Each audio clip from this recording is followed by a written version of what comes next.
Salut les coureurs, salut les triathlètes. Là, comme vous voyez, je pars au stade pour ma deuxième partie de séance du jour, ma séance de double seuil, donc méthode norvégienne. Alors ce matin, j'ai fait 3 fois 2 km, un peu plus lentement que le seuil, avec une petite minute de récup seulement. Et là, je vais faire 12 fois 400 mètres, à peu près à la même allure. Alors, je vais apporter quelques précisions, puisque j'ai des questions et je me rends compte que l'histoire du seuil, c'est pas très clair. On considère que le seuil, c'est l'allure qu'on peut tenir pendant 1 heure. Donc ce n'est pas l'allure semi-marathon, c'est plutôt une allure qui se retrouve entre le semi-marathon et le 10 km. Alors certains coureurs courent le semi-marathon au seuil, mais ce sont des gens qui sont capables de courir environ 1 heure, puisqu'il est reconnu que l'on peut courir au seuil environ 1 heure, dans le meilleur des cas. Alors comment je fais pour moi? Moi, mon seuil il est évalué, je le connais à peu près, hein. Sauf que là je suis pas à mon poids de forme optimale, donc je sais que mon seuil, moi, il se situe aux alentours de 3,42, 3,45. En ce moment c'est un peu haut pour moi, et comme là je suis censé courir un peu moins vite que mon allure seuil, je rajoute 5 bonnes secondes minimum, c'est-à-dire je suis plutôt à 3,50, 3,51, 3,52. En fait, en ce moment, mon seuil est très proche de mon allure marathon cible, donc c'est assez facile. L'idée étant, je vous rappelle, quand vous faites la double séance de seuil, alors déjà une de la faire le matin, l'autre le soir. Moi malheureusement, je l'ai fait à 11 h et là il est 16 h, donc c'est très proche. J'ai quand même mangé un petit peu entre les deux.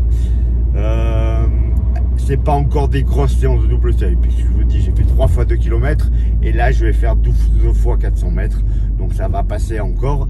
Mais vraiment, on essaie de pas aller trop vite. Alors normalement, si on a l'appareil pour prendre les lactates, on prend les lactates. Le matin, c'est 3 millimoles et l'après-midi, c'est 3,5 maximum, hein. Donc là, je le fais vraiment à la sensation. Donc je vais courir sur la même base que ce matin. Ce matin, j'ai dû faire 3,48. Là, je vais sans doute aller un peu plus lentement, 3,50, donc sur des 400 mètres, avec une récup qui est très courte. Donc vous n'hésitez pas à faire la même chose. Moi, la première séance que j'ai fait la semaine dernière, ça s'est plutôt bien passé. J'ai bien aimé, pas de fatigue excessive. Il faut juste faire attention, comme je vous disais, à pas aller trop vite. Comment on évalue son seuil quand on n'a pas d'idée? Alors, on peut partir du principe que c'est 85% de la VMA, mais pareil, là, il faut connaître sa VMA. Moi, je vous conseille de faire un test de vitesse critique. Le test de vitesse critique, c'est très simple. Vous faites un échauffement, puis vous faites 20 minutes au maximum de vos capacités. La vitesse que vous atteignez sur le test 20 minutes, vous l'enregistrez, vous multipliez ça par 0,95 et vous avez une très bonne estimation de votre vitesse au seuil. En cyclisme, ils font exactement la même chose depuis des années pour calculer le seuil. Ils appellent ça FTP, mais c'est la même chose. 20 minutes à bloc et la puissance atteinte pendant ces 20 minutes, on la multiplie par 0,95 et on a sa puissance au seuil. Parce que sinon, il faudrait faire des tests sur 1 heure. Et faire les tests sur 1 heure, c'est un peu compliqué, c'est un peu dur.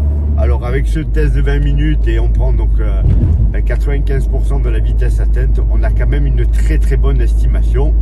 Et puis après, petit à petit, vous affinez ça, hein. Mais en tout cas, voilà, ne partez pas trop vite, n'allez pas trop vite, sinon ça ne sera pas le but escompté. Vous allez vous fatiguer. Et je vous rappelle que le but de l'entraînement, c'est pas d'être épuisé après chaque séance. Alors celle-là, elle est difficile, hein. Cette séance, elle est difficile puisqu'elle est double et qu'on est censé faire 2 ou 3 grosses séances dans la semaine si on s'entraîne 5 à 6 fois. Le reste du temps, c'est des footings tranquilles pour récupérer, pour assimiler tout ça. Donc moi, je vais continuer ma prépa et l'intégrer jusqu'au bout, je pense, parce que je pense que ça me convient exactement. Ça me permet, en plus, je vous dis, actuellement, de travailler quasiment mon allure marathon finale. Donc c'est quand même pas mal, c'est un double travail.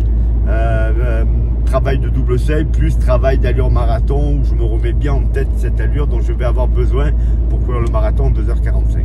N'hésitez pas à me poser des questions, j'essaie d'y répondre.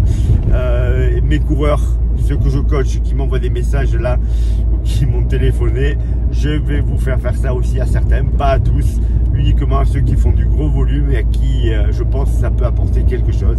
Mais comme toujours, vu que je prépare le marathon de Berlin et que c'est carrément le premier de la fin de saison, ça me permet de vraiment tester sur une longue période cela avant de le faire à mes coureurs. parce que c'est bien beau de voir dans les magazines et dans les études que ça marche. Mais j'aime toujours moi tester sur moi-même, voir si c'est pas trop difficile, si ça génère pas des blessures. Si ça marche avec moi, ça peut marcher avec mes athlètes. Voilà les coureurs, voilà les triathlètes. À bientôt. Un petit update après la séance, donc 12 fois 400 mètres à l'Urseil avec 30 secondes de récup. Alors petite remarque, 12 c'est pas assez parce que ça m'a permis mentalement d'être facile et j'ai été trop vite, j'ai pas du tout respecté l'allure. J'avais prévu de tourner aux alentours de 3,50 avec le poids que j'ai en plus comme je vous disais précédemment, et là j'ai plutôt tourné entre 3,40 et 3,45. Il n'y a que 12 répétitions, 30 secondes de récup, c'est très court, j'ai fait 10 secondes de marche, reprise de footing et reprise, mais la séance elle va monter jusqu'à 25 fois 400. Je pense qu'à 25 fois 400, surtout si j'ai fait 5 fois 2000 le matin, je serai plus raisonnable au niveau des allures. Donc là c'est un peu trop vite, comme c'est pas très long, c'est pas très grave, mais comme je vous le disais, je teste, j'essaie de comprendre les problèmes qu'on peut rencontrer, comme ça je pourrai débriefer mes athlètes en leur disant attention, respectez les allures. Voilà les coureurs, petit récup, footing 2 km, et puis c'est fini pour aujourd'hui. On se retrouve très vite.